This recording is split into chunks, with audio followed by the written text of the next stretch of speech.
Merhaba arkadaşlar, örgü kanalıma hoş geldiniz. Bebekler için kısa bacaklı bir bebek tulumu yaptım. Bugün bunun anlatımını sizlerle paylaşmak istiyorum. Bu tulumu hem kız bebekler için hem de erkek bebekler için yapabilirsiniz arkadaşlar.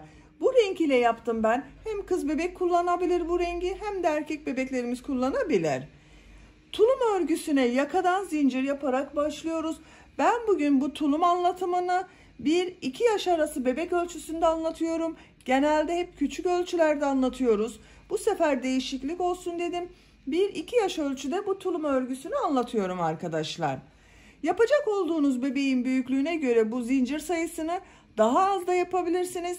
Daha büyük çocuklar için yapacaksanız, 2 yaşından büyük çocuklar için yapacaksanız da bu başlangıç zincir sayısını 1 santimetre fazla yaparsanız 3-4 yaş 5 yaş çocuklara kadar olur arkadaşlar. Daha küçük yapmak isteyenler için de benim yaptığım ölçüden 2 santim kısa yaparsanız bu yaka başlangıcını yeni doğanla 6 aylık bebek için olur. 1 santimetre kısa yaparsanız da 6-12 aylık bebek için olur. Diğer yerleri benim yaptığım gibi yapabilirsiniz. Yüksekliklerini yapacağınız ölçüye göre daha kısa veya daha uzun yapmanız gerekecektir. Ben askılı yaptım, bakın bu şekilde. Arkadan askılı yaptım. Model olarak bebeğe giydirip çıkarması kolay bir tulum arkadaşlar, bakın bu şekilde. Çapraz olarak böyle takıyorum. Siz isterseniz bunu düz de takabilirsiniz. Düğmeler ile bu ön patta yaptığım bakın düğme iliklerine düğmeyi takıyoruz. Ben kısa bacaklı anlatıyorum bugün ama siz isterseniz uzun bacaklı olarak devam edebilirsiniz bu tulumun örgüsüne. Tulum örgüsünde iplik olarak bu ipliği kullandım. Alize Baby Best markalı bir iplik. Anti peeling özellikli bambu karışımlı bir iplik arkadaşlar. Kullandığım iplik üzerinde 100 gramda 240 metre yazıyor. Renk numarasını soranlar için de 189. Bu iplikten 2 adet ipliğe ihtiyacınız var. Bakın ikinci yumak iplikten bu kaldı. 2 düğmeye ihtiyacımız var. Tığ olarak da elinizin sıklığına, ipliğin kalınlığına uygun olarak istediğiniz numara tığları kullanabilirsiniz. Benim kullandığım iplik üzerinde 2 ile 4 arası tığlar tavsiye ediliyor. Siz de tavsiye edilen tığ numarasını kullanırsanız örgüleriniz daha güzel olacaktır. Ben bugün bakın 2,5 milimetrelik tığ kullandım. 4 numara 2,5 milimetre tığ arkadaşlar. Ölçülerini de size söylüyorum. Başlamadan önce fikriniz olsun. Bakın buradan beden genişliğini ölçüyorum. 27 santimetre. Yüksekliğini ölçüyorum. Yakadan uç noktaya kadar olan yükseklik 37 santimetre. Orta noktayı ölçüyorum. Bakın burayı ölçüyorum. 33 santimetre. Ortaya kadar olan yükseklik 33 santimetre. Yaka genişliğini ölçüyorum. 15 santimetrede yaka genişliği var arkadaşlar. Bu ölçüde 1-2 yaş arası bebekler için güzel bir ölçü. Hazırsanız hep birlikte bu güzel tulumun örgüsüne başlayalım. Örgü kanalıma abone değilseniz abone olmayı unutmayın lütfen. Örgü kanalıma abone olmak ücretsiz. Örgü kanalıma ücretsiz abone olup orada bulunan zil şeklinde dokunarak açık yaparsanız kanalıma video yüklediğim zaman ilk önce size bildirim gelecek. Örgülerimden herkesten önce sizin haberiniz olacaktır. İzlediğiniz videolarıma beğeni ve yorumlarınızı da yaparsanız çok sevinirim arkadaşlar. Hepinize kolay gelsin. İyi çalışmalar.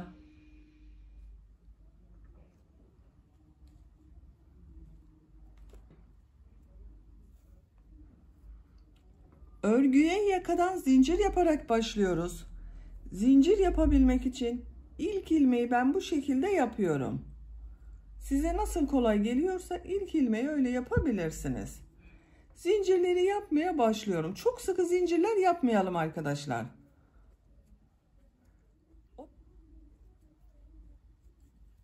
...33 zincir yaptım ben. Benim yapacağım ölçü için bu 33 zincir yeterli arkadaşlar. Çok sıkı yapmadım bakın zincirleri. 33 zincirin kaç santimetre olduğunu ölçüyorum.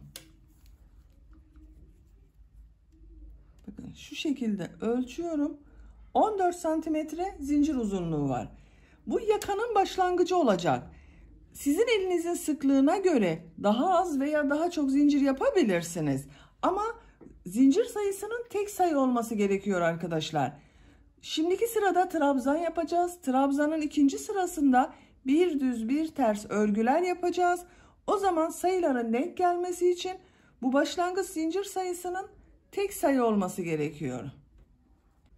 3 zincirde dönüş için yapıyorum. 1, 2, 3.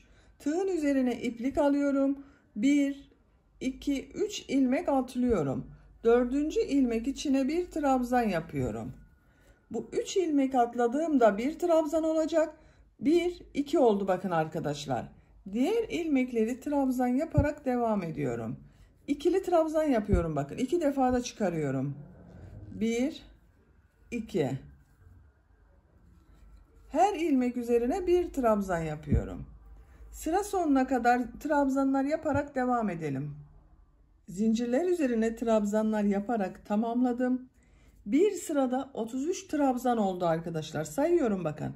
Bu 3 ilmek atladığımda bir trabzan 1, 2, 4, 6, 8, 10, 12, 14, 16, 18, 20, 22, 24, 26, 28, 30, 32, 33. 33 trabzan oldu. 3 zincir yapıyorum. 1, 2, 3 örgüyü çeviriyorum. Bu sırada bu yaptığımız trabzanları bir düz bir ters boşluklardan alarak trabzan yapacağız. Bakın bu ilk trabzanı üzerine yapmıyorum. Tığı şu şekilde boşluğa takıyorum. Trabzan yapıyorum. Biraz uzatarak yapıyorum arkadaşlar. Sıkı yapmıyorum bakın bu trabzana. Tığın üzerine iplik alıyorum. Bu trabzanı ters taraftan boşluktan alarak trabzan yapıyorum. 1, 2, 3 trabzanı yaptık. Burada bir düğme biliti yapmak için bir zincir yapıyorum. Tığın üzerine iplik alıyorum. Bir ilmek atlıyorum. İkinci ilmeği boşluktan alarak yapacağız. Bakın bu bir ilmek atladığım düz tarafta görünen trabzan olacak. Bir sonraki sırada bu bir ilmekten sonra olan trabzanı ters taraftan boşluktan alıyorum. Trabzan yapıyorum. Burada bakın bir ilmeği atladım. 2 tane ters taraftan boşluktan alarak trabzan yapmış oldum. Bu trabzanı düz taraftan boşluktan alıp trabzan yapıyorum. Ters taraftan boşluktan alıp trabzan yapıyorum. Düz taraftan boşluktan alıp trabzan yapıyorum.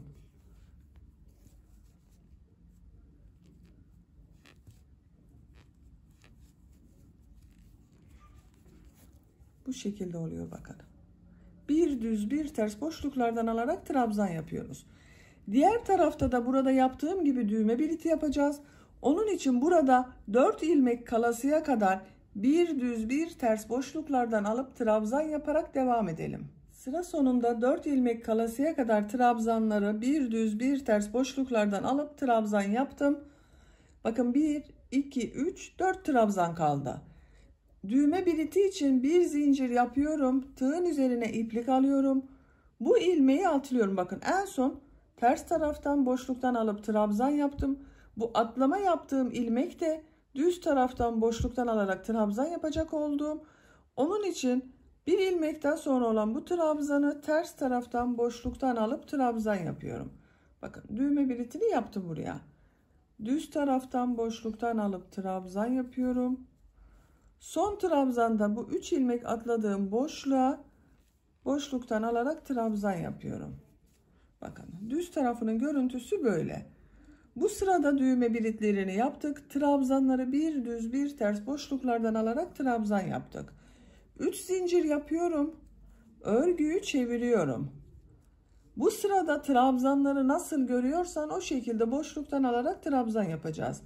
İlk trabzan bakın ters tarafta görünüyor.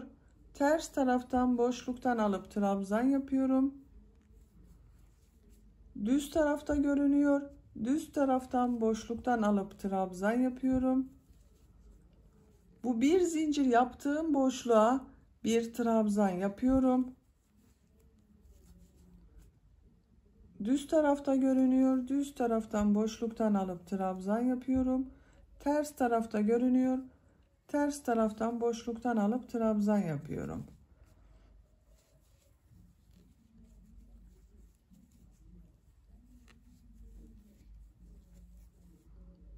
Bakın. Nasıl görüyorsan o şekilde boşluktan alıp trabzan yaparak bu bir zincire kadar devam edelim. Trabzanları nasıl görüyorsam o şekilde boşluktan alıp trabzan yaparak düğme biliti için yaptığım bu bir zincire kadar geldim. Bu bir zincirin üzerine bir trabzan yapıyorum. Diğerlerini nasıl görüyorsam o şekilde boşluktan alarak trabzan yapıyorum. Son trabzanda bakın boşluktan alarak trabzan yapıyorum. Bakın arkadaşlar. Yakanın başlangıcını yaptık. Bu sıradan itibaren model bölümünü yerleştirmeye başlıyorum. Model bölümünü yaparken bu kenardan ve bu kenardan 7 trabzanı aynı şekilde nasıl görüyorsan o şekilde boşluktan alarak trabzan yapacağız. Orta bölüme model yerleştirmesi yapacağız. 3 zincir yapıyorum. Örgüyü çeviriyorum. İlk 7 trabzanı nasıl görüyorsam o şekilde boşluktan alarak trabzan yapıyorum. İlk trabzan bakın bu 3 zincir yaptığım trabzan. 2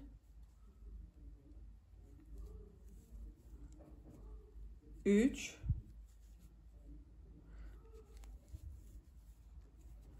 4 5 6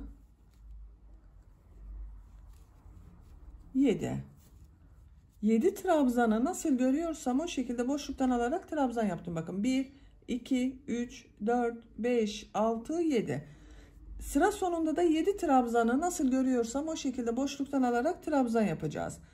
Bu sırada popcorn modelleri yerleştiriyoruz. Popcorn modellerini örgünün ters tarafından yapıyoruz arkadaşlar. Bakın örgünün düz tarafı burası. Şu sırada örgünün ters tarafındayım.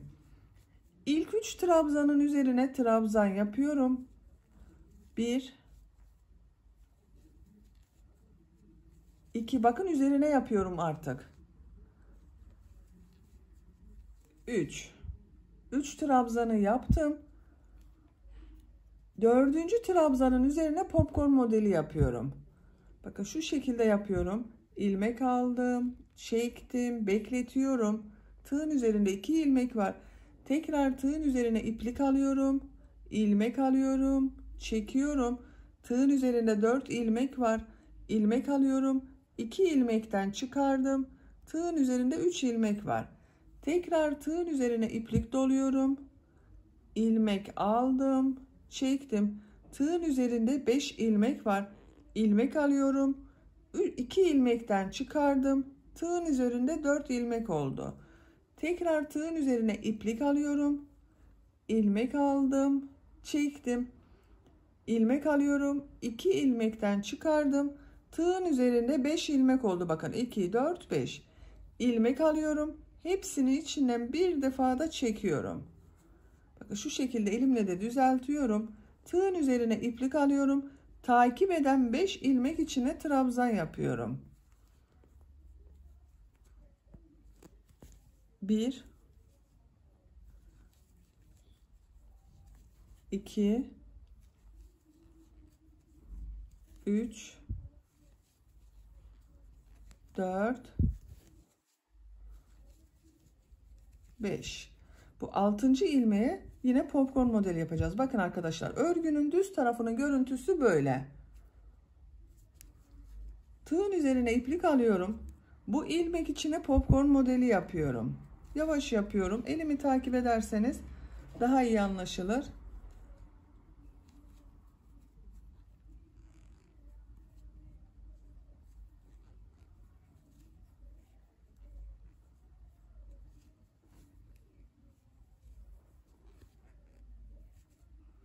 4 defa bakın trabzan yapıyor gibi yaptım. Tığın üzerine 5 ilmek oluyor.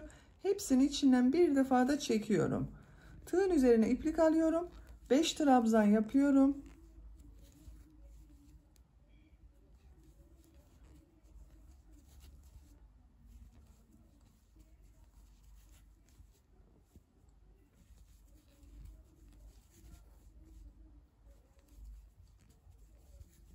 Beş trabzanı yaptım. Bu ilmek içine popcorn modeli yapıyorum.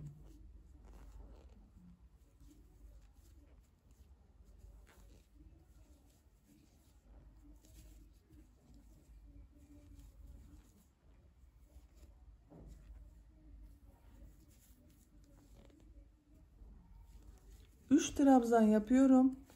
1 2 3. Bakın burada da bu bir düz bir ters yaptığım örgüden sonra 3 düz trabzan yaptım. Burada da aynı şekilde 3 düz trabzan yaptım. Sıra sonunda bakın 1 2 3 4 5 6 7 trabzan kaldı. Bu trabzanları nasıl görüyorsam o şekilde boşluktan alarak trabzan yapıyorum. İlk trabzan ters tarafta görünüyor. Ters taraftan boşluktan alıp trabzan yapıyorum. Düz tarafta görünüyor. Düz taraftan boşluktan alıp trabzan yapıyorum. Ters tarafta görünüyor. Ters taraftan boşluktan alıp trabzan yapıyorum.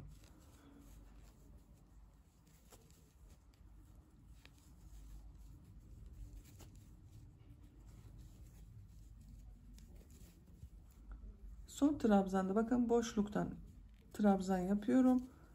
Bu sırayı da bitirdik. Bakın model sırasını bitirdik arkadaşlar. 3 popcorn modeli yerleştirdim ben. 3 zincir yapıyorum. Örgüyü çeviriyorum. Bu 7 trabzanı ve burada bulunan 7 trabzanı nasıl görüyorsam o şekilde boşluktan alıp trabzan yapacağız. Bu modelli bölümün üzerine trabzan yapacağız. Buralarda arttırma yapacağız. Bakın bir burada arttırma yapacağız, bir burada arttırma yapacağız. İlk 7 trabzanı nasıl görüyorsam o şekilde boşluktan alarak trabzan yapıyorum.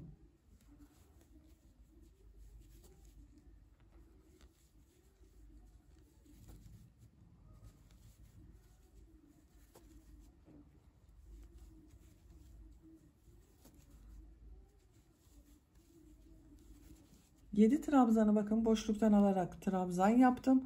Burada arttırma yapıyorum. Bakın 3 trabzanın üzerine trabzan yapmadan önce bu boşluktan arttırma trabzanı yapıyorum. Diğer trabzanların üzerine trabzan yapıyorum.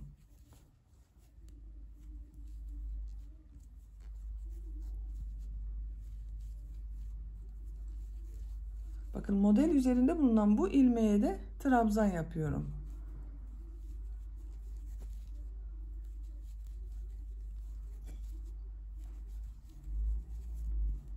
Bu şekilde. Bu arttırma yapacağımız bakın buraya kadar devam edelim. İlmekler üzerine trabzanlar yaparak arttırma yapmak için bakın buraya kadar tamamladım. Tığın üzerine iplik alıyorum. Bakın bu boşluktan alarak yaptığım trabzan ile son yaptığım trabzan arasında bulunan bu boşluğa arttırma trabzanı yapıyorum. Diğer 7 trabzanı nasıl görüyorsam o şekilde boşluktan alarak trabzan yapıyorum.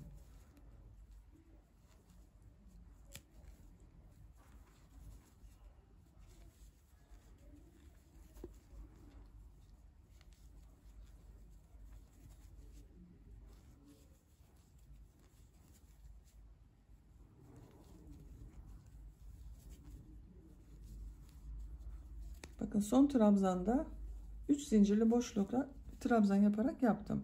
Bakın görüntüsü böyle oldu arkadaşlar. Bu sırada burayı trabzan yaptık. Bir burada, bir burada arttırma yaptık.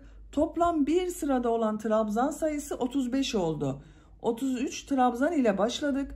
Bu sırada bakın burada ve burada arttırma yaptık. Toplam 35 trabzanımız var. 3 zincir yapıyorum. Örgüyü çeviriyorum. İlk 7 trabzanı nasıl görüyorsam o şekilde boşluktan alarak trabzan yapıyorum.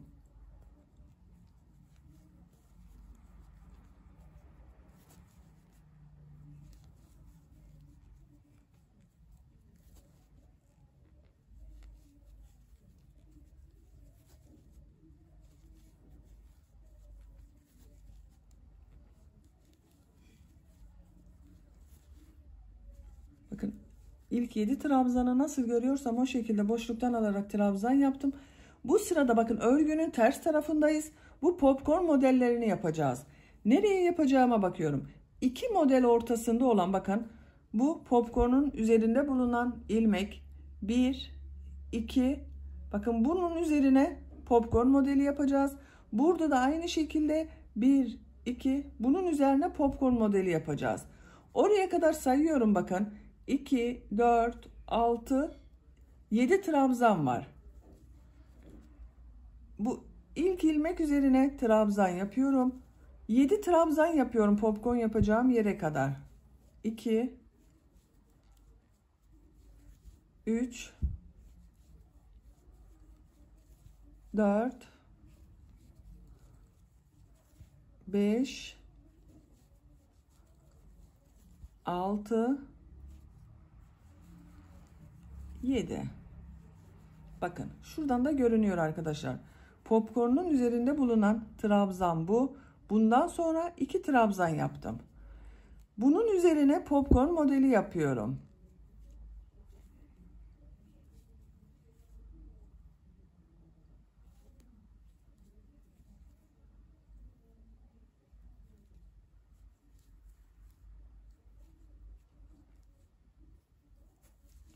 Beş trabzan yapıyorum. 1, 2, 3, 4, 5, 6. trabzanın üzerine popcorn modeli yapıyorum. 1,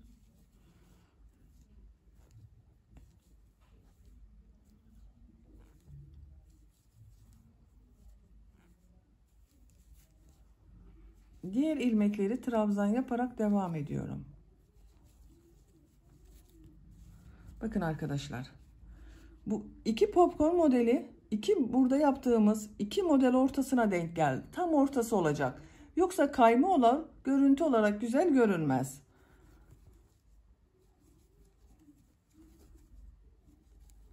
Trabzanların üzerine trabzan yapıyorum.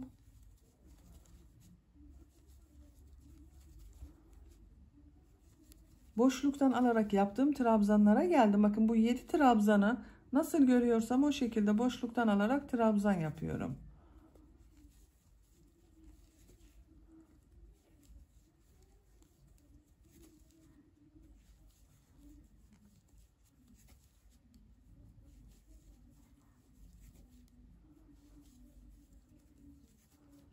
Son trabzanda bu 3 zincirli boşluğa yapıyorum bakın.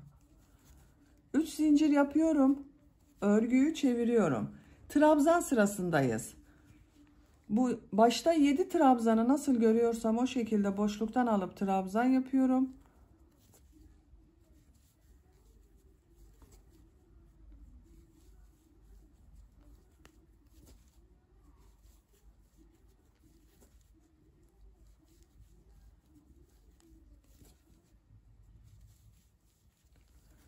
Bu trabzan sırasını yaparken her sırada arttırma yapacağız arkadaşlar. Onun için bakın buraya arttırma yapıyorum. Diğer ilmekleri trabzan yaparak devam ediyorum.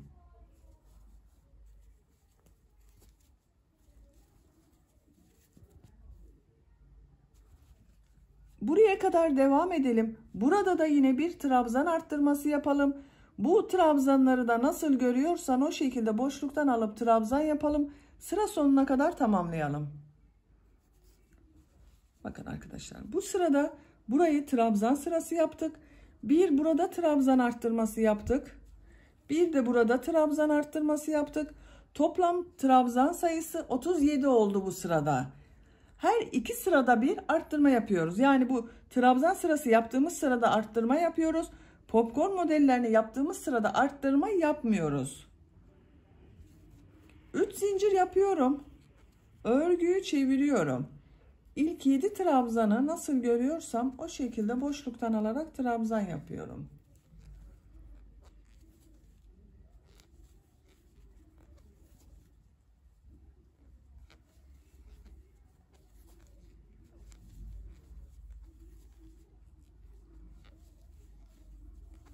Bakın ilk 7 trabzanı yaptım. Trabzanların olduğu yere geldim. Bu sırada popcorn modellerini yapıyoruz. Bakın arkadaşlar. Bu popcorn modeli yaptım. Sıra bunun 1-2 sıra sonra şurada bakın. Bunun üzerine popcorn modeli yapacağız. Tam şu popcorn modelinin üzerine denk gelecek. Bakın. Şu popcorn ilk bir alt sırada yaptığım şu popcorn modelinin üzerindeki trabzana popcorn modeli yapacağız. Buraya kadar kaç trabzan olduğunu sayıyorum. 1, 2, 3, 4, 5 trabzan yapıyorum.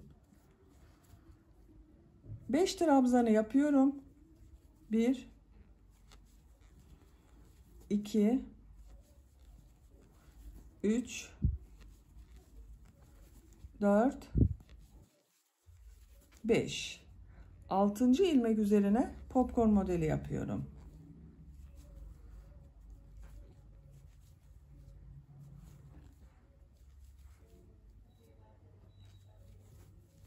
Beş trabzan yapıyorum. 1, 2, 3, 4, 5. 5 trabzanı yaptım. 6. trabzanın üzerine popcorn modeli yapıyorum.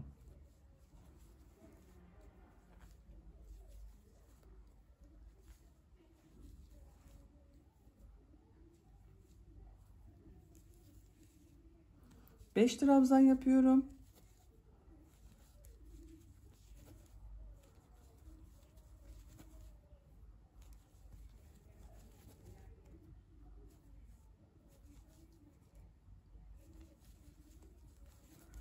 Altıncı trabzanın üzerine popcorn modeli yapıyorum.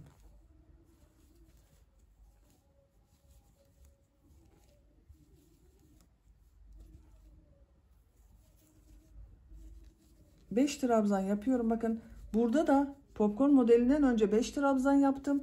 Buraya da 5 trabzan yapıyorum.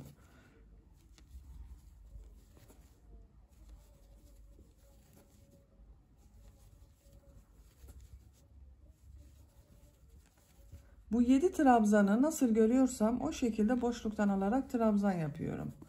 Sıra sonuna kadar devam edelim. 7 trabzanı nasıl görüyorsam o şekilde boşluktan alıp trabzan yaptım. Sıra sonuna kadar tamamladım. Bakın arkadaşlar, bu sırada da 3 model yerleştirdim. Bu ilk başta yaptığım gibi 3 popcorn modeli oldu. Ama bakın kaydırma yapmadım. Birbirini takip ediyor bu modeller. 3 zincir yapıyorum. Örgüyü çeviriyorum. İlk 7 trabzanı nasıl görüyorsam o şekilde boşluktan alıp trabzan yapıyorum.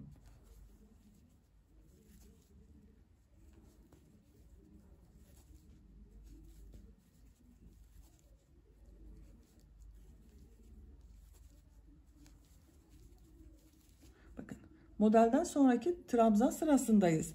Bu trabzan sırasını yaparken bir burada arttırma yapacağız. Burada bir trabzan arttırması yapıyorum. Diğer ilmekleri trabzan yaparak devam ediyorum. Sıra sonuna kadar devam edelim. Burada bir trabzan arttırması yapalım. Bunları da nasıl görüyorsan o şekilde boşluktan alıp trabzan yapalım. Sıra sonuna kadar tamamladım. Burada da bakın bir trabzan arttırması yaptım arkadaşlar. Burada yapmıştım. Burada da aynı şekilde bir trabzan arttırması yaptım. Diğerlerini nasıl görüyorsam o şekilde boşluktan alıp trabzan yaptım. Bu sırada toplam 39 trabzan oldu. Bir burada arttırma yaptık. 39 trabzan oldu arkadaşlar. 3 zincir yapıyorum. Örgüyü çeviriyorum. Popcorn modeli sırasındayız. İlk 7 trabzanı nasıl görüyorsam o şekilde boşluktan alarak trabzan yapıyorum.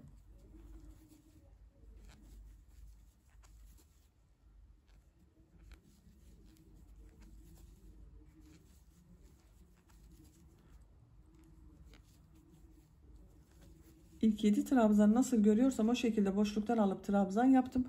Bakın bundan sonra bu 3. ilmeğe trabzan yapacağız. Buraya kadar 1, 2, 3 trabzan var. 3 trabzanı yapıyorum. 1, 2, 3. Dördüncü ilmek içine popcorn modeli yapıyorum.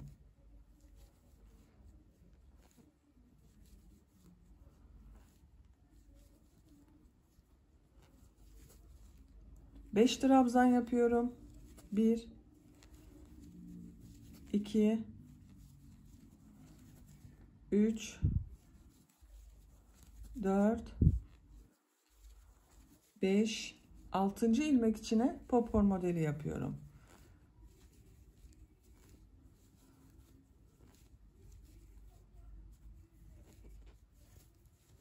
Beş trabzan yapıyorum.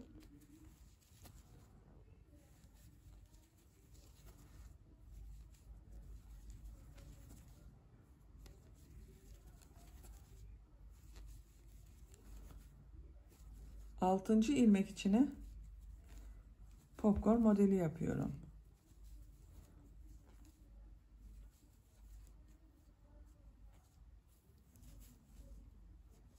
Beş trabzan yapıyorum. 1,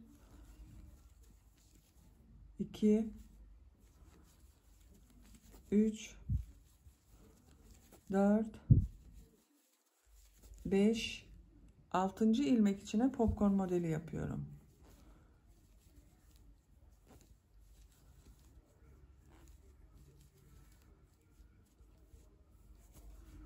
Burada bulunan 3 trabzanın üzerine trabzan yapıyorum.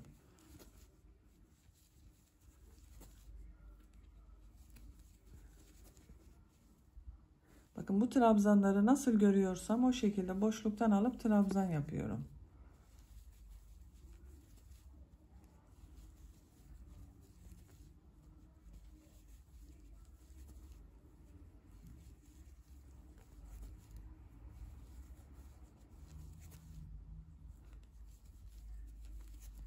Bakın. Bu sırada popcorn sayılarını arttırdık. 1, 2, 3, 4 popcorn modeli oldu bakın.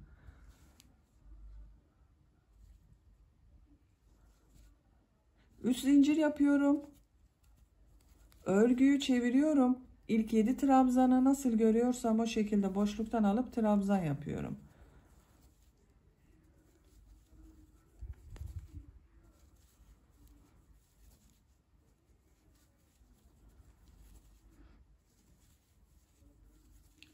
Düz trabzan sırasındayım. Bakın modellerin üzerine trabzan yaptığım sıradayım. Burada bir trabzan arttırması yapıyorum. Diğer ilmekler üzerine trabzanlar yapıyorum. Bakın arkadaşlar.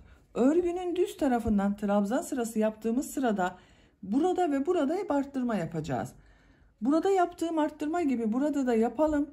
Bunları da nasıl görüyorsan o şekilde boşluktan alıp trabzan yapalım. Bir sonraki sırada yine popcorn modelleri yapalım. Örgüye bu iki sıranın tekrarıyla devam edelim. Bu düz trabzan sırası yaptığımız sırada arttırma yapmayı unutmayalım arkadaşlar. Örgünün ters tarafından yaparken arttırma yapmıyoruz. Örgüye bu şekilde iki sıranın tekrarıyla devam edelim. Ön bölümün roba örgüsünü ben tamamladım arkadaşlar. Buradan itibaren kaç sıra yaptığımı sayıyorum bakın. 1, 2, 3, 4, 5, 6, 7, 8, 9, 10, 11. 11 sıra oldu. Bu son sırada toplam 43 trabzan oldu arkadaşlar. Bakın buralarda arttırma yaptım. 43 trabzan oldu bu son sırada. Bu sıradan itibaren arka bölümü de başlıyoruz. Arka bölümü de bunun gibi bir ters bir düz örgüler yapacağız. Trabzanları yapmak için arka bölüme zincir yapıyorum. Bakın.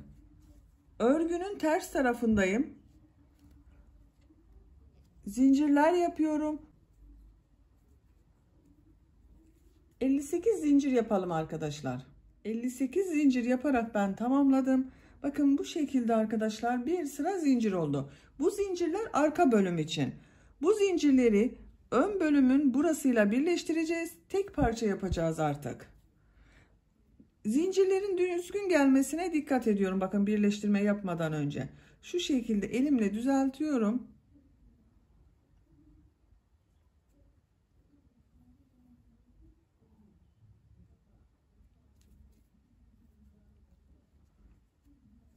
ön bölümün burada bulunan bakın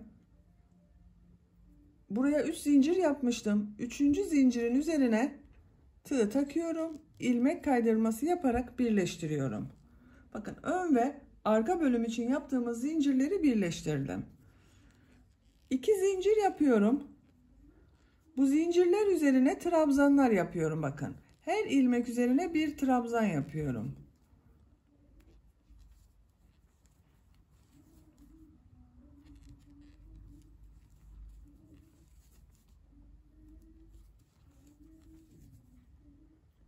Zincirler üzerine trabzanlar yaparak buraya kadar devam edelim. Zincirler üzerine trabzanlar yaparak tamamladım. Zincirlerin üzerinde 58 trabzan var arkadaşlar. 58 zincir yaptım. 58 trabzan oldu üzerinde. Bakın ön bölümün olduğu yere geldim. Burada bu trabzanları nasıl görüyorsam o şekilde boşluktan alarak trabzan yapıyorum. Bakın bunu düz görüyorum. Düz taraftan boşluktan alıp trabzan yapıyorum. Ters tarafta görünüyor. Ters taraftan boşluktan alıp trabzan yapıyorum. Düz tarafta görünüyor. Düz taraftan boşluktan alıp trabzan yapıyorum.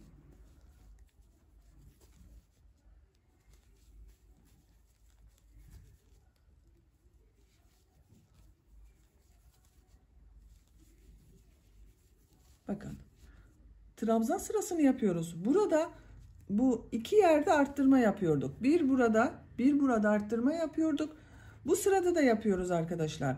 Buraya bir arttırma trabzanı yapıyorum. Diğer ilmekleri trabzan yaparak devam ediyorum.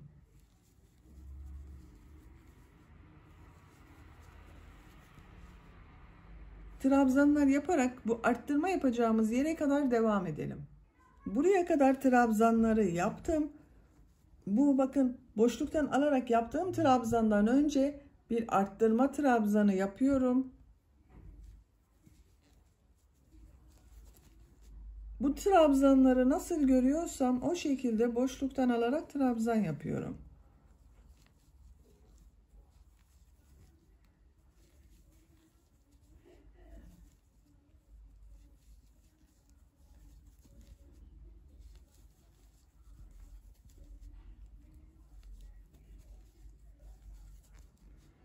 Bakın bu en son yaptığım trabzanı düz taraftan boşluktan alıp trabzan yapıyorum. Burada yaptığım bakın zincirler üzerine trabzan yaptığım yere geldim. Bu iki zincir vardı. Bunun burada bulunan bu ilmeğe ilmek kaydırması yaparak sırayı birleştiriyorum. Bakın ön ve arka bölümü birleştirdik arkadaşlar. 2 zincir yapıyorum. Örgüyü çeviriyorum. Bu 7 trabzanı nasıl görüyorsam o şekilde boşluktan alarak trabzan yapıyorum. Bu ilk trabzan ters tarafta görünüyor. Ters taraftan boşluktan alıp trabzan yapıyorum. Düz tarafta gördüğümü düz taraftan boşluktan alıp trabzan yapıyorum.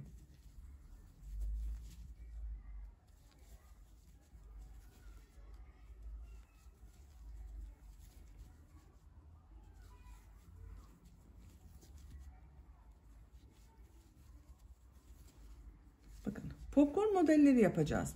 Yine nereye yapacağıma bakıyorum. Bakın bundan sonra 1, 2 bu trabzanın üzerine popcorn modeli yapacağız. 1, 2, 3 trabzan yapıyorum. 1, 2, 3. 3 trabzanı yaptım. 4. ilmek üzerine popcorn modeli yapıyorum.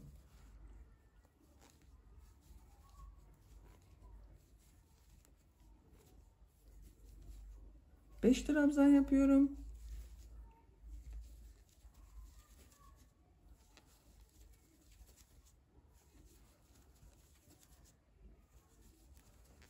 Popcorn modeli yapıyorum.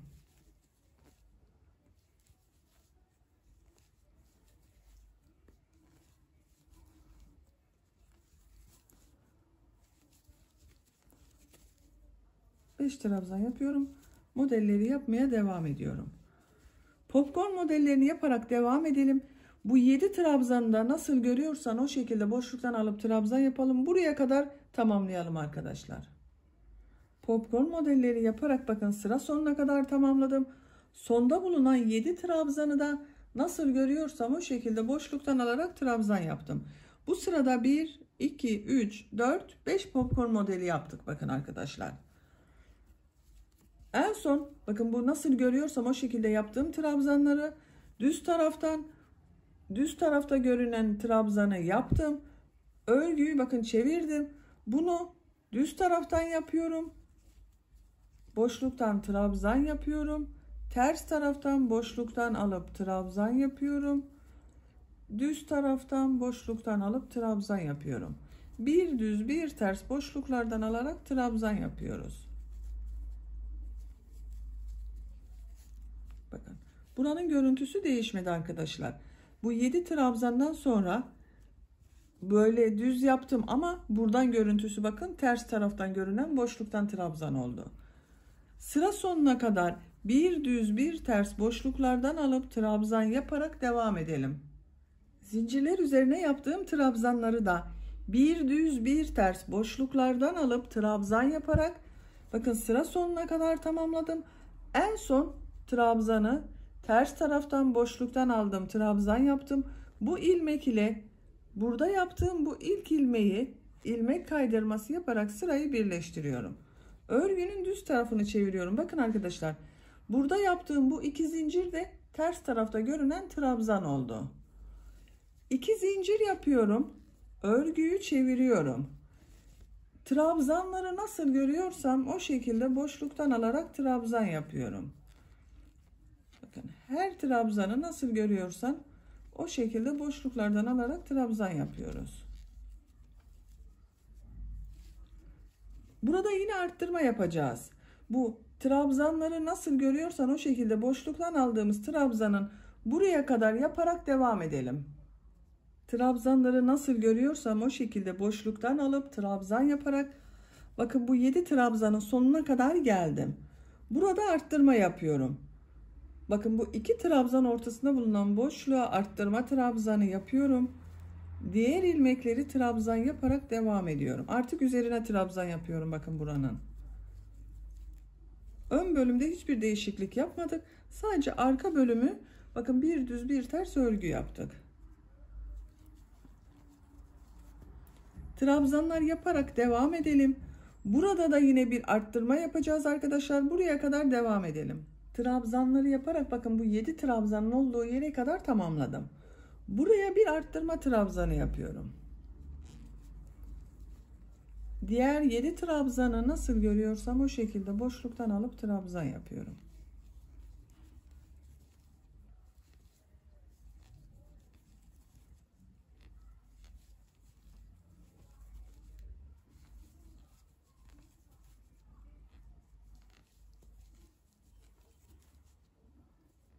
Bakın bu trabzanı boşluktan aldım, trabzan yaptım. İlk yaptığım bu trabzanın üzerinde bulunan ilmek ile ilmek kaydırması yaparak sırayı birleştiriyorum. Bakın sıra başında yaptığım bu 2 zincir ters tarafta görünen trabzan oluyor. 2 zincir yapıyorum. Örgüyü çeviriyorum. Bu 7 trabzanı nasıl görüyorsam o şekilde boşluktan alarak trabzan yapıyorum. İlk trabzan ters tarafta görünüyor. Ters taraftan boşluktan alıp trabzan yapıyorum. Düz tarafta görünüyor. Düz taraftan boşluktan alıp trabzan yapıyorum.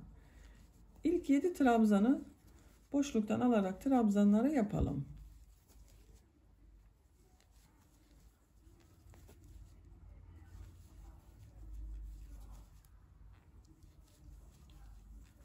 Bakın örgünün ters tarafından yapıyoruz. Bu sırada bu popcorn modellerinden yapacağız.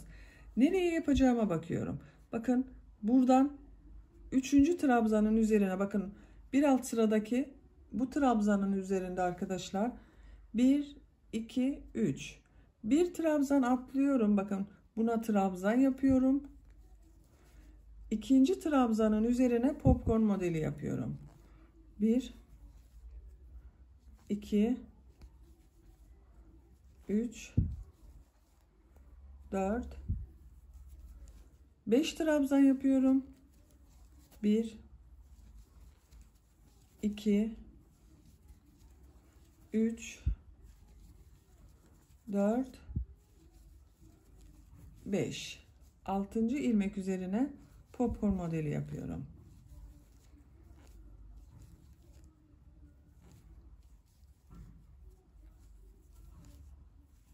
Beş trabzan yapıyorum. Bu şekilde modele devam ediyoruz. Bakın.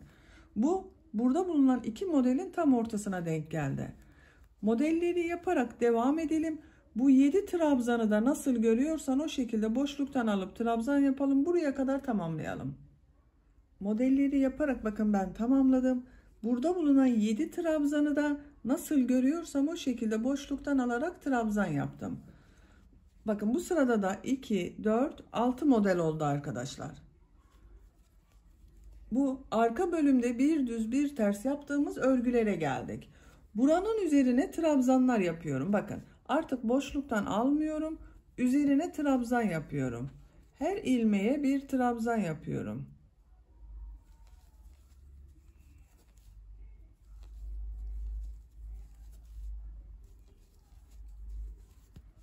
Bakın bu şekilde düz trabzanlar yapıyoruz. Sıra sonuna kadar devam edelim. Sıra sonuna kadar trabzanları yaptım. Son ilmek ile burada bulunan bakın bu ilk ilmeği ilmek kaydırması yaparak sırayı birleştiriyorum. Bakın arkadaşlar.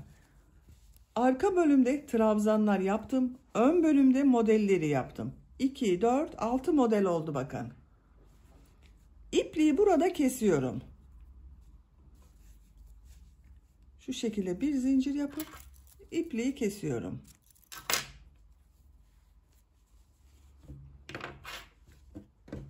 Bakın. Şekline bakalım. Bu şekilde olacak. Kenarlarda da bakın bir ters bir düz örgü görünüyor iki taraftan. Şimdi bunun tam orta noktadan arka noktadan başlayacağız. Örgüyü artık arka noktadan dönüşler yaparak öreceğiz. Bu bakın yanlardan yaparsak görüntü olarak yanlarda görüneceği için bu dönüş yaptığımız yerler arka ortayı buluyorum. Bu arka bölümde yaptığım trabzanlardan orta noktayı buluyorum. Bakın şu şekilde katlıyorum. Bakın birleştirdim. Bu şekilde katladım. Şu trabzana işareti takıyorum. Bakın orta nokta burası. Buraya bir işaret yaptım.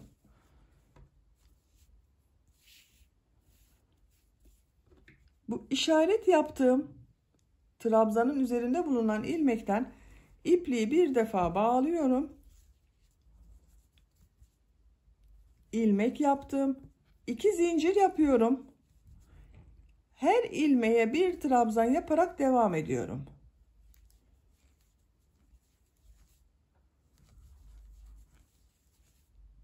Trabzan sırasındayız bu sırada arkadaşlar. Bakın modelin üzerine trabzanlar yapacağız. Onun için arka bölümde de trabzan olarak devam ediyorum.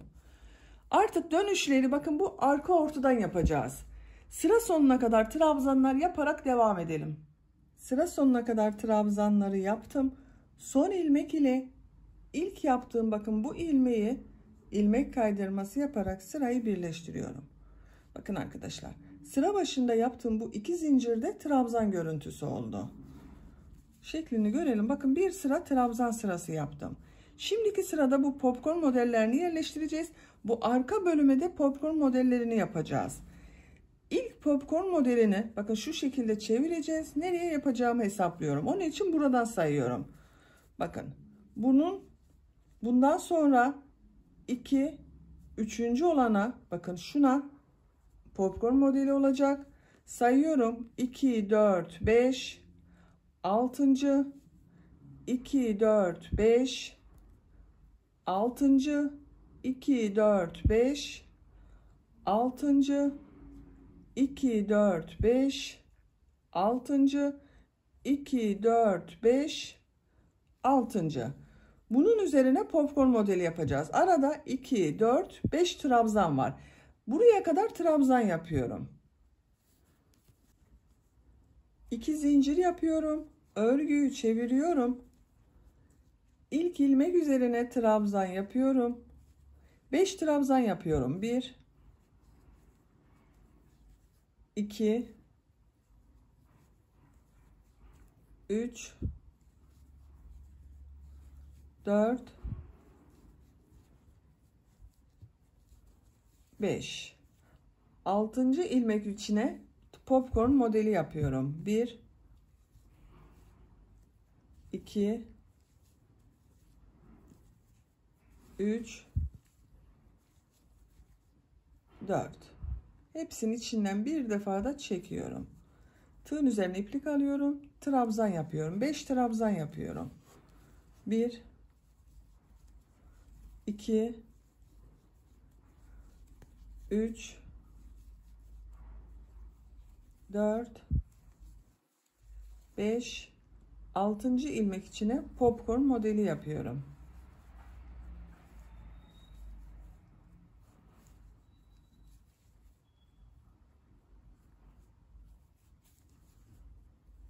Beş trabzan yapıyorum. Bu şekilde popcorn modelleri yapıyoruz. Popcorn modelleri yaparak sıra sonuna kadar devam edelim. Popcorn modellerini yaparak sıra sonuna kadar tamamladım. Sıra sonunda da bakın 1 2 3 4 5 trabzan yaptım. Bakın arkadaşlar, kaydırma yapmadım. Bu ön bölümde yaptığım popcorn modellerinin tam ortasına popcorn modellerini yaptım. Zaten başlangıçta da trabzanları onun için saydık. Sıra sonunda 5 trabzanı yaptım. Bu son ilmek üzerine popcorn modeli yapıyorum.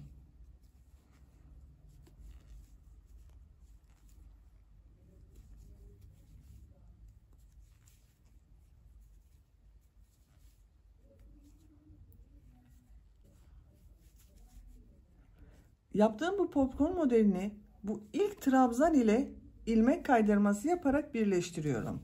Bakın. Burası çok düzgün oldu gördüğünüz gibi. 2 zincir yapıyorum. Örgüyü çeviriyorum. Trabzan sırasındayız arkadaşlar. Bakın bu 2 zincir, bu trabzanın üzerinde olan trabzan, popcorn modelinin üzerinde bulunan ilmek üzerine bir trabzan yapıyorum. Diğer ilmekleri de trabzan yaparak devam ediyorum.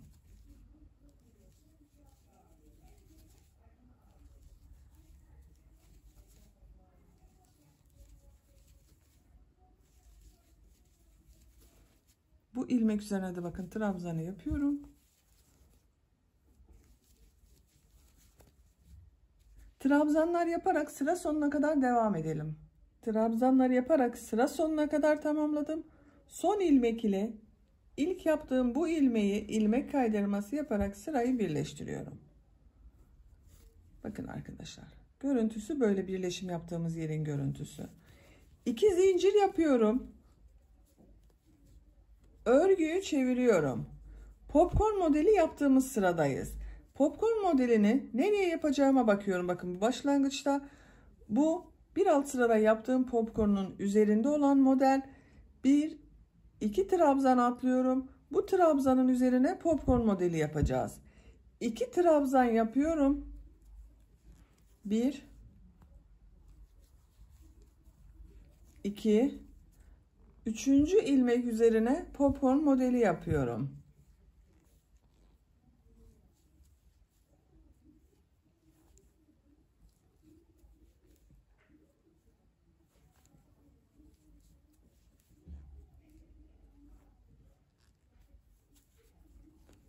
Beş trabzan yapıyorum.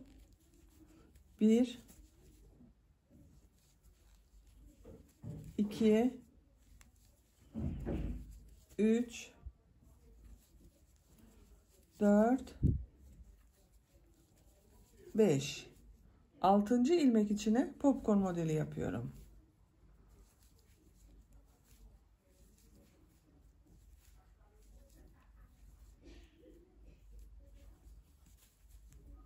Beş trabzan yapıyorum.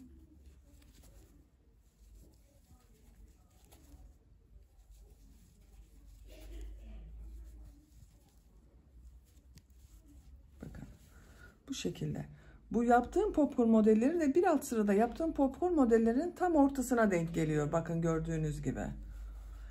Popcorn modelleri yaparak sıra sonuna kadar devam edelim.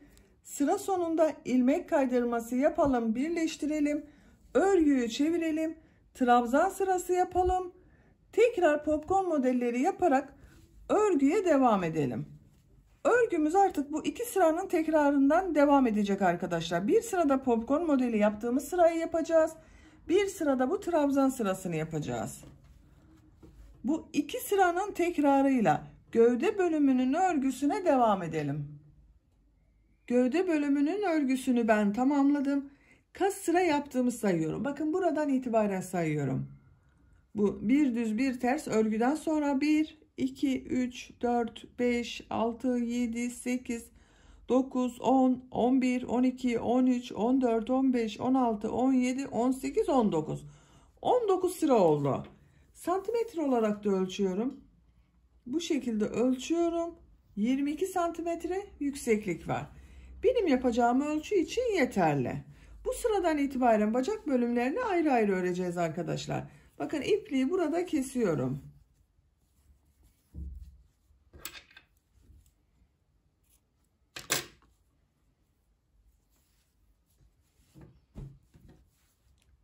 İki bacak örgüsünü ayrı öreceğiz dedim. Bacak örgüsünü yapacağımız yeri işaretliyorum. Bakın bir bacak örgüsü buraya, bir bacak örgüsü buraya yapacağız. Şu şekilde yaparsak daha düzgün olur. Örgüde bakın kayma oldu, birleştirme yaptığımız yerde. Buradan yaparsak düzgün görünmez arkadaşlar. Şu şekilde ön ortayı birleştiriyorum bakın. Roba bölümünün olduğu yere düzgün gelecek şekilde birleştiriyorum. Burası orta nokta. Diğer tarafta burası. Sayarak yaparsak daha iyi. Bakın ilk işareti yaptım. Buradan itibaren sayıyorum. Benim bir sırada toplam 106 trabzan var. Bu 106'nın yarısı bir bacak için, yarısı bir diğer bacak için olacak. 53 ilmek bir bacak örgüsü için, 53 ilmek bir bacak için olacak. Bu işaret yaptığım yerle birlikte bakın bunu da sayıyorum. 2, 4, 6, 8, 10, 12, 14, 16, 18, 20, 22, 24, 26, 28, 30, 32, 34, 36, 38, 40, 42, 44, 46, 48, 50, 52, 53. Bakın buraya takarsam daha iyi olacak. Buradan da sayıyorum. Bakın işaret yaptığım yerden diğer işaret yaptığım yere kadar. 2, 4, 6, 8, 10, 12, 14, 16, 18, 20, 22, 24, 26, 28, 30, 32, 34, 36, 38, 40, 42, 44, 46, 48, 50, 52, 53 bakın. Eşit oldu iki bacak örgüsü.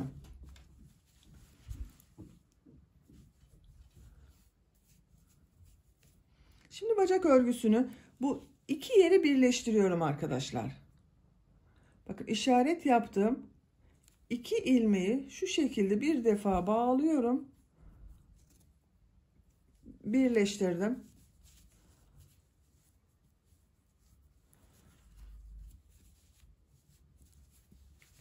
İlk önce bu bacak örgüsünü yapalım. Buradan bir ilmek yapıyorum. 2 zincir yapıyorum. Bu bacak örgüsünü bakın bu ilmekten başlayarak model yapıyorum. Örgünün ters tarafından bakın bir sıra trabzan yaptım. Ters tarafını yaptığım sıradayım. Buraya model yerleştirmesi yapacağız arkadaşlar. Nereye yapacağıma bakıyorum. Bakın bu model yaptığım ilmeğin üzerinde bulunan trabzan. Bunun üzerine model yapıyorum. 2 trabzan yapıyorum. Üçüncü trabzanın üzerine model yapıyorum. Popcorn modeli yapıyoruz.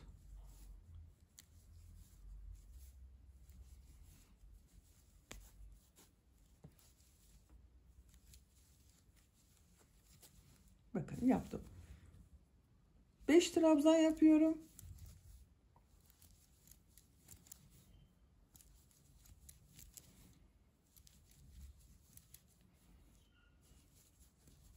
altıncıya popcorn modeli yapıyorum.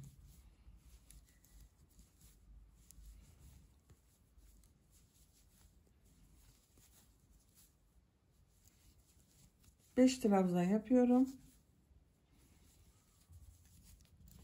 Bakın. Gövde bölümünde yaptığımız gibi modelleri yapıyoruz. Sıra sonuna kadar devam edelim. Popcorn modellerini yaparak sıra sonuna kadar tamamladım. Son ilmek ile sıra başında yaptığım bu ilmeği ilmek kaydırma yaparak sırayı birleştiriyorum. Bakın, bir bacak örgüsünü bu şekilde ilk sırasını yaptık arkadaşlar. Popcorn modelleri yaptık.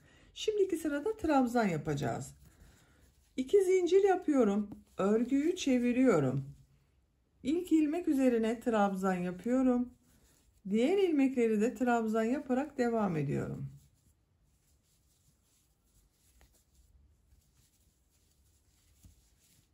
Sıra sonuna kadar devam edelim. Trabzan sırası yaparak sıra sonuna kadar tamamladım. Son ilmek ile ilk yaptığım ilmeği ilmek kaydırma yaparak sırayı birleştiriyorum. Bakın arkadaşlar, görüntüsü böyle oldu. Bu sırada bu trabzanları bir düz bir ters boşluktan alarak trabzan yapacağız. Siz uzun bacaklı yapmak istiyorsanız bu şekilde bacak örgüsüne devam edebilirsiniz. Ben bugün kısa bacaklı yapıyorum. Onun için bu sıradan itibaren bir düz bir ters örgü yapıyorum. Siz isterseniz bu ilmekler ile düz devam edebilirsiniz arkadaşlar. Bazı arkadaşlar soruyor, uzun bacaklı yapabilir miyim diye. Uzun bacaklı yapabilirsiniz. 2 zincir yapıyorum. Bu ilk gördüğüm trabzanı düz taraftan boşluktan alıyorum. Trabzan yapıyorum. Ters taraftan boşluktan alıyorum. Trabzan yapıyorum. Düz taraftan boşluktan alıyorum. Trabzan yapıyorum. Bir düz bir ters boşluklardan alarak trabzan yapıyoruz.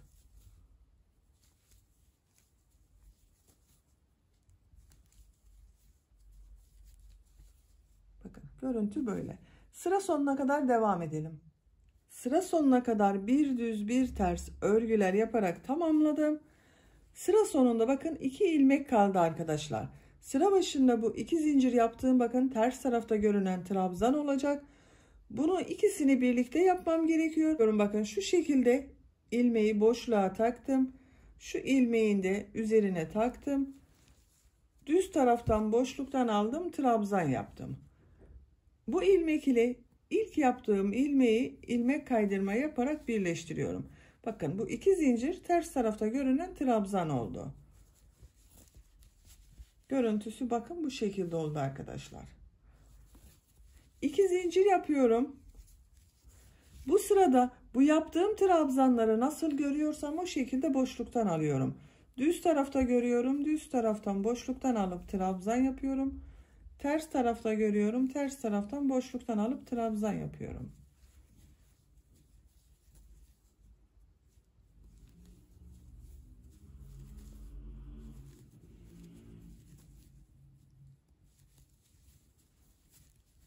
Bu şekilde. Sıra sonuna kadar devam edelim. Sıra sonunda ilmek kaydırma yaparak birleştirelim. Tekrar bu bir düz bir ters nasıl görüyorsan o şekilde boşluktan alarak devam edelim. Tercihinize göre bu bir düz bir ters örgüyü 4 sıra yapabilirsiniz, 5 sıra yapabilirsiniz, 6 sıra yapabilirsiniz. Bacağın örgüsünü tamamlayalım, gelelim. Bacağın örgüsünü ben tamamladım arkadaşlar. Bakın, en sonunda ilmek kaydırması yaptım. Sırayı birleştirdim. İpliği burada kesiyorum.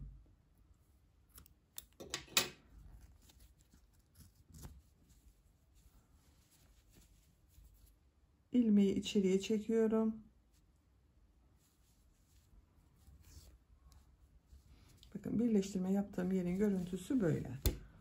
Bakın, bir bacak örgüsünü tamamladık. Kaç sıra yaptığımı sayıyorum. Bakın, trabzan sırasından sonra 1, 2, 3, 4 sıra yaptım. Bir düz bir ters örgüler yaptım. Siz bunu 5 sırada yapabilirsiniz. 3 sırada da bırakabilirsiniz. Şimdi diğer bacak örgüsünü yapalım. Diğer bacak örgüsü de bu bacak örgüsünün aynısı oluyor. İşaretleri çıkarıyorum. Bakın, bu birleştirmiştik. 2 ilmeği şu şekilde karşılıklı. Buradan ipliği bir defa bağlıyorum.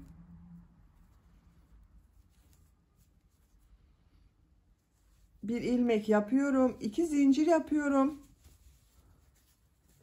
Örgünün ters tarafından yapıyoruz. Bakın bu bacak örgüsünde de aynı şekilde popcorn modelleri yaptığımız sırayı yaptık. Burada da aynısını yapıyorum. Bu ilmek üzerine trabzan yapıyorum. İkinci ilmek üzerine trabzan yapıyorum. Modeli nereye yapacağıma bakıyorum. Bakın. Bir alt sırada popcorn modeli. Şöyle bakalım. Şu ilmekte bakın. Şu ilmekte bu ilmek içine popcorn modeli yapıyorum. 1-2 ilmek atlıyorum. Popcorn modeli yapıyorum.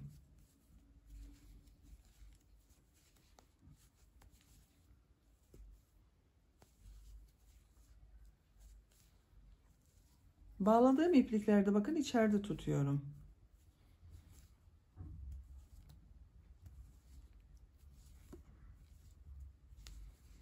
Beş trabzan yapıyorum.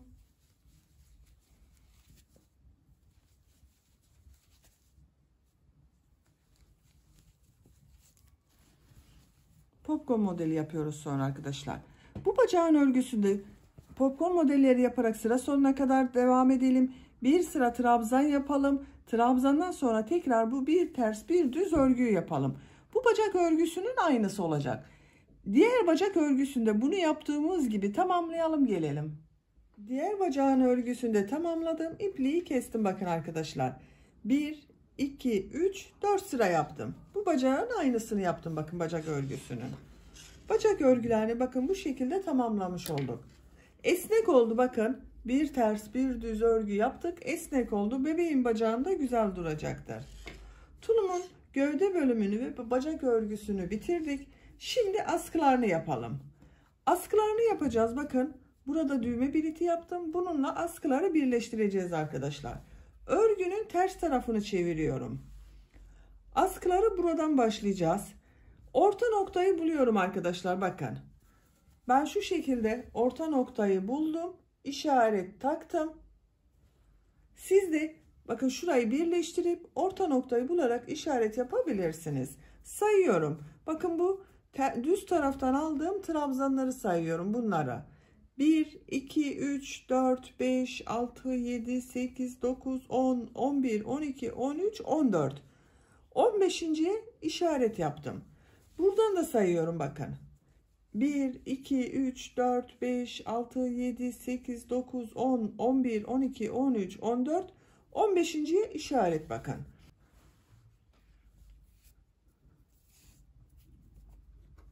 Askının örgüsünü bunları sayıyorum bakın yine. 1, 2, 3 görüntüyü atlıyorum. Dördüncü olan bundan ipliği bir defa bağlıyorum.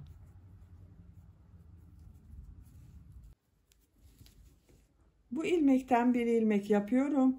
3 zincir yapıyorum. 2, 3. Askı için 7 trabzan gerekiyor arkadaşlar. Bakın bu ön patta yaptığımızla aynı sayıda olacak. Buraya 7 trabzan ile bir düz bir ters örgü yaptım. Askı için de 7 trabzan yapıyoruz. Bu 3 zincirde bir trabzan oluyor. Nasıl görüyorsam o şekilde boşluktan alarak trabzan yapıyorum. Ters tarafta görünüyor. Ters taraftan boşluktan alıyorum. Trabzan yapıyorum.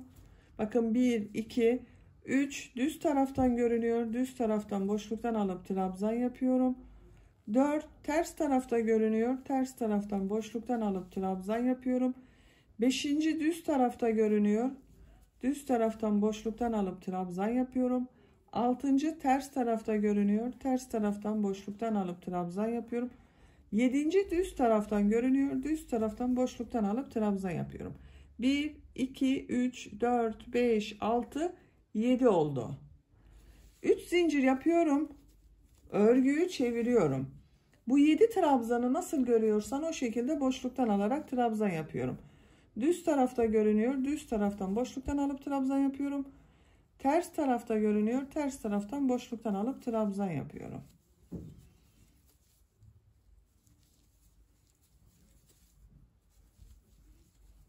Bakın son trabzanı sıra başında 3 zincir yaparak bir trabzan yaptım. Boşluğa tığ takıyorum. trabzan yapıyorum. 3 zincir yapıyorum. Örgüyü çeviriyorum. Nasıl görüyorsam o şekilde boşluktan alarak trabzan yapıyorum.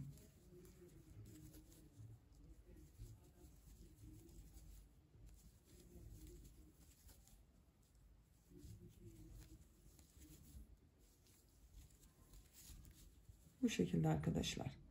3 zincir yapıyorum bakın sıra sonunda. Örgüyü çeviriyorum. Yine nasıl görüyorsam o şekilde boşluktan alarak trabzanlara devam ediyorum. Bakın askılar bu bel örgüsünün devamı gibi göründü. Bu askıyı bu şekilde bebeğinizin büyüklüğüne göre omuzundan geçirerek burada birleştirecek şekilde hazırlayalım. Diğer askıyı da başlayalım. Her iki askının örgüsünü birlikte yaparız. Diğer askıyı da bakın ipliğin diğer ucunu alıyorum. Askıya bakıyorum. Bakın bu işaretten sonra 1, 2, 3 düz görünümlüğü atladım. Dördüncüden askıyı başladım. Buradan da sayıyorum. 1, 2, 3. Burada askı olacak arkadaşlar bakın. Buradan da sayıyorum. Şuraya bir işaret yapayım. Bakın. 1, 2, 3 atladık. Dördüncüye işaret yaptım. 7 trabzan gerekiyordu. 1, 2, 3, 4, 5, 6, 7. Bu ilmekten bakın. Bu 7. olandan ipliği bağlıyorum.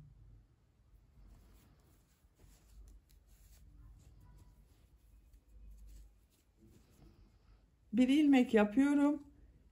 3 trabzan yapıyorum. Ters tarafta görünüyor. Ters taraftan boşluktan alıp trabzan yapıyorum. Düz tarafta görünüyor. Düz taraftan boşluktan alıp trabzan yapıyorum.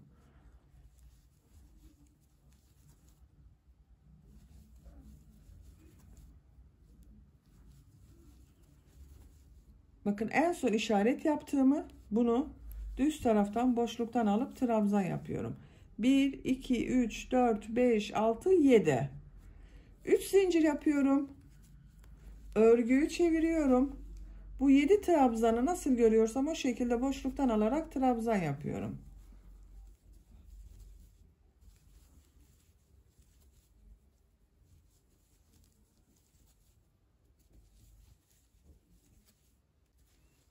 Sıra sonunda bakın 3 zinciri boşluktan alarak trabzan yaptım.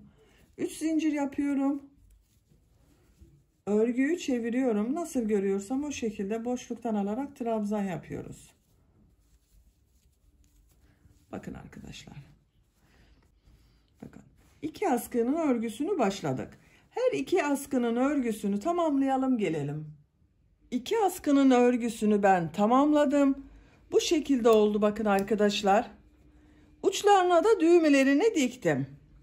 Kaç sıra yaptığımı sayıyorum. Başlangıç yaptığım buradan itibaren 2, 4, 6, 8, 10, 12, 14, 16, 18, 20, 22, 24, 26, 28, 30, 32, 34, 36, 38. 38 sıranın sonunda yüksekliği ben elde ettim. Kaç santimetre olduğunu da ölçüyorum. Başlangıcı sıfır noktasına tuttum. 32 santimetre uzunluk var. Bu askı uzunluğu sizin bebeğinizin boyuna göre değişecektir arkadaşlar. Ben bugün bakın şu şekilde çapraz kullanıyorum. Diktiğim bu düğmeleri de burada yaptığım düğme biritlerine takıyorum.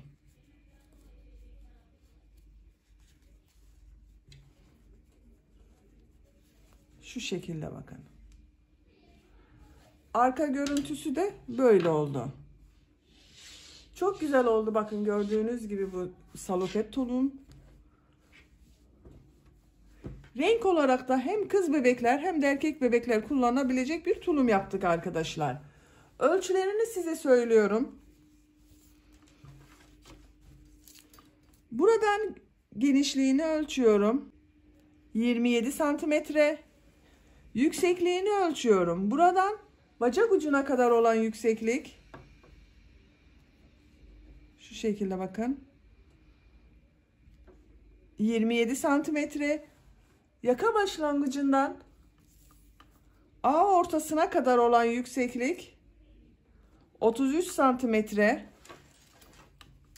bu yakanın genişliğini ölçüyorum. 15 santimetre. Bu ölçüde 1 yaş bebek için güzel bir ölçü oldu. Burayı da ölçelim. Bakın yakanın yüksekliğini ölçelim. 11 santimetrede yaka yüksekliği var arkadaşlar. 1 yaş bebekler için 1-1,5 yaş arası bebekler için güzel bir ölçü oldu. İkinci yumak iplikten de bu kaldı bakın. 2 yumak iplik kullandım. Siz düğmeyi istediğiniz düğme olarak kullanabilirsiniz. Böylece bir örgü anlatımının da sonuna gelmiş oldum. Beni dinlediğiniz ve izlediğiniz için hepinize çok teşekkür ederim. Örgü kanalıma abone değilseniz abone olmayı unutmayın lütfen. Örgü kanalıma abone olmak ücretsizdir. Örgü kanalıma ücretsiz abone olup orada bulunan zil şeklinde dokunarak açık yaparsanız kanalıma video yüklediğim zaman ilk önce size bildirim gelir. Örgülerimden herkesten önce sizin haberiniz olur. İzlediğiniz videolarıma beğeni ve yorumlarınızı da yaparsanız çok sevinirim arkadaşlar. Sizlerle yeni örgülerde görüşmek dileğiyle. Hoşça kalın, sevgiyle kalın.